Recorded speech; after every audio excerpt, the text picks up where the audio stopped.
بسم اللہ الرحمن الرحیم۔ السلام علیکم ورحمۃ اللہ۔ آذربائیجان کا عبرت آموز واقعہ، غیرت نے اسے جان باز بنا دیا، ظالموں نے قرآن پاک کو اٹھا کر دور پھینک دیا۔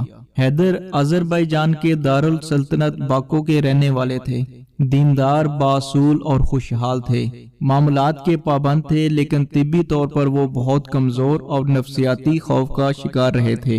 وہ ہر چیز سے ڈرتے تھے، یہاں تک کہ چوہوں، بلیوں اور کیڑے مکوڑوں سے بھی خوفزدہ رہتے تھے۔ جاڑے کے دنوں میں ان کا یہ حال ہوتا کہ وہ گوشہ نشین ہو جاتے تھے، سردی لگنے کا خوف دامنگیر رہتا تھا، زیادہ تر لحاف اوڑے لیٹے رہتے تھے، دروازہ اگر کھلا رہ گیا تو بند کرنے کی بھی قدرت نہیں ہوتی تھی کہ تیز ہوا کا جھونکا نہ لگ جائے۔ جب تیز ہوا چلتی اور اس سے جو سیٹیاں بجتی تو یہ اس کو جن و شیطان تصور کرتے اور اسی ڈر سے اپنی جگہ سے آگے نہ بڑھتے اور نہ ہی پیچھے ہٹنے کی ہمت کرتے۔ کپ کپی طاری ہو جاتی، یہ بھی نہ پتہ چلنا کہ یہ ٹھنڈک کی شدت ہے یا واقعی خوف و دہشت سے اسی طرح زندگی کا بڑا حصہ گزر گیا۔ بال سفید ہونے لگے مگر برابر اپنی اسی حالت پر قائم رہے، ہر چیز سے ڈرتے اور گھبراتے رہتے تھے۔ جس وقت رات کو ٹہل رہے ہوتے، خوفناک تصورات ان کے ذہن میں آنے لگتے کہ کوئی ان کا پیچھا کر رہا ہے، کوئی ان کی باتیں سن رہا ہے۔ بعض اوقات یہ احساس اتنا بڑھتا کہ تیزی سے بھاگنے لگتے اور سانس پھولنے لگتا اور خیالی تصویریں اسی طرح ان کا تعاقب کرتی رہتی۔ رات کا ایک ایک لمحہ ان کے لیے ایسا ہی ہوتا اور دشوار سے دشوار ہوتا۔ اسی طرح وہ اس کا اظہار کرتے رہتے اور اپنے دوستوں سے بیان کرتے رہتے کہ آج یہ واقعہ پیش آیا جو محض ان کے خیال کی پیداوار ہوتا۔ جب گرمی کے ایام آتے تو بھی ان کے خوف و دہشت میں کمی نہیں ہوتی اور فرضی خیالات جو انہیں خوفزدہ کرتے رہتے تھے، مثلاً ہواؤں کا ڈر، درختوں کی ٹہنیوں کا ہلنا، پھر ان کے ٹکرانے سے جو آوازیں نکلتی ہیں وہ آنا، ان کی حالت جوں کہ توں برابر رہتی۔ فرضی باتیں ان کو سنائی دیتی اور وہ دوسروں کو داستانیں سناتے۔ ان کو موت کا بھی بڑا خوف تھا، جس سے انہیں کسی طرح چین و سکون میسر نہیں آتا، جبکہ گرمی سکون و اطمینان، جمال و خوش مزاجی اور نرمی و رقت کا موسم ہے، اور یہ جن و انسان کے خوش و خرم ہونے کے ایام ہے۔ چڑیاں اس میں چہچہاتی ہیں، بلبل کے نغمے بلند ہوتے ہیں، خوشگوار پانی اپنے ٹھہراؤ اور جماؤ کے بعد پھر موجیں مارتا ہے، جس کی صاف شفاف چمک بھی دکھائی دیتی ہے، اور یہ وہ ایام ہے جس میں سکڑنے کے بعد پھر پھیلاؤ آتا ہے۔ مگر ان کا حال سب سے مختلف ہوتا اور یہ ان ساری خوشگواریوں اور لطف اندوز ہونے سے محروم رہتے اور ان حسین و خوشگوار لمحات سے لطف اندوز نہیں ہو سکتے تھے، جبکہ رات کا سکون ان کو مزید پریشانی میں مبتلا کر دیتا اور یہ خیال و یقین میں بدل جاتا کہ رات کے سکون میں ہی تو جن و شیطان نکلتے ہیں اور دن میں سورج کی گرمی ان کو باہر نکلنے نہیں دیتی۔ ان کی اس بے چارگی پر ان کے دوستوں کو افسوس ہوتا اور فکر مند رہتے اور ترس کھاتے، اور اس کے علاوہ بھی کیا کر سکتے تھے، اس لیے کہ وہ نفسیاتی مریض تھے، فرضی خیالات انہیں کھائے جا رہے تھے۔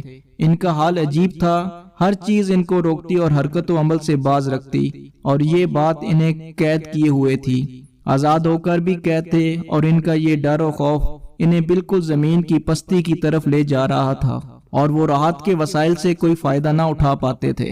حالانکہ یہ ایک اچھے، صحیح اور صاف ستھرے دماغ اور رقیق القلب انسان تھے، بھلائی کے کاموں کو پسند کرنے والے اور خیر کے کاموں میں بڑھ چڑھ کر حصہ لینے والے تھے، مگر دل کمزور۔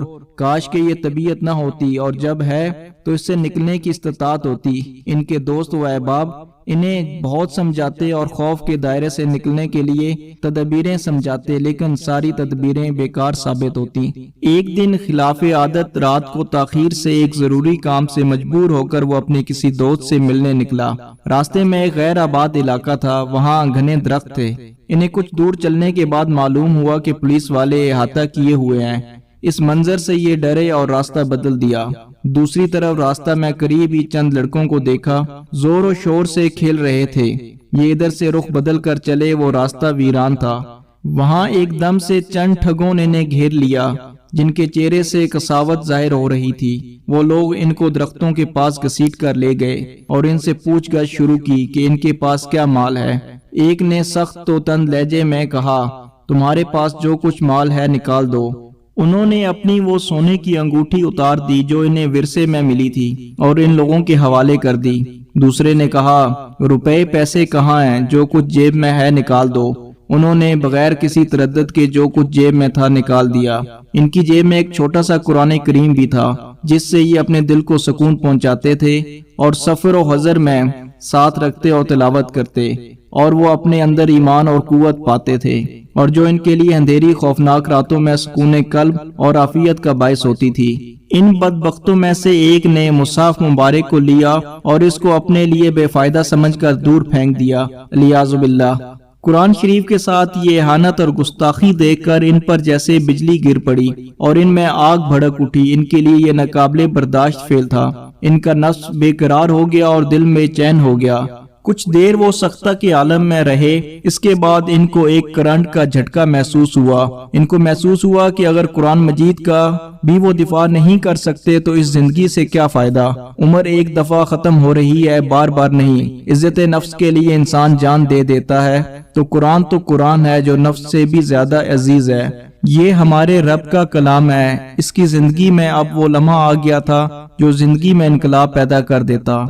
ان سے برداشت نہ ہو سکا۔ اسلامی غیرت اور دینی اہمیت جاگ اٹھی اور ان کی مشہور زمانہ بزدلی پر غالب آ گئی۔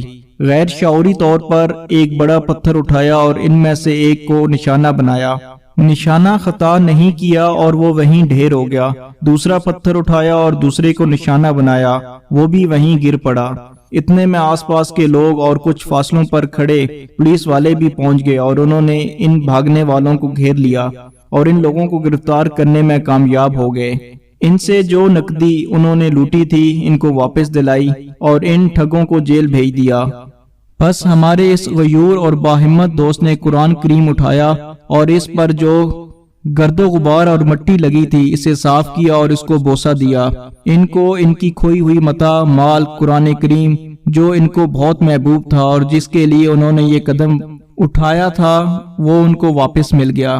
اس کے ساتھ انہیں شجاعت و غیرت کا چھپا ہوا جوہر بھی واپس مل گیا جو ساری زندگی ان سے چھپا ہوا تھا۔ اس اسلامی غیرت اور دینی اہمیت کا یہ نتیجہ نکلا کہ ایک ایسا شخص جو ایک بزدل شخص مشہور تھا، اس ایک واقعہ نے اس کے اندر بہادری کے جوہر کھول دیے اور بزدلی کے دروازے بند کر دیے۔ اب وہ ایک جرأت، ہمت والا انسان بن گیا اور انہوں نے اس کے باشجاعت کی زندگی کا بقیہ حصہ گزارا۔ اسلامی غیرت اور دینی اہمیت ہی ایک ایسی چیز ہے کہ اس کے آگے پہاڑ بھی چٹیل میدان معلوم ہوتا ہے۔ یہ واقعہ ناقابل یقین سچے واقعات کتاب سے لیا گیا ہے۔ صفحہ نمبر 31 کے اوپر یہ موجود ہے۔ السلام علیکم ورحمۃ اللہ۔ اللہ سبحانہ و تعالی ہم سب کو بھی دینی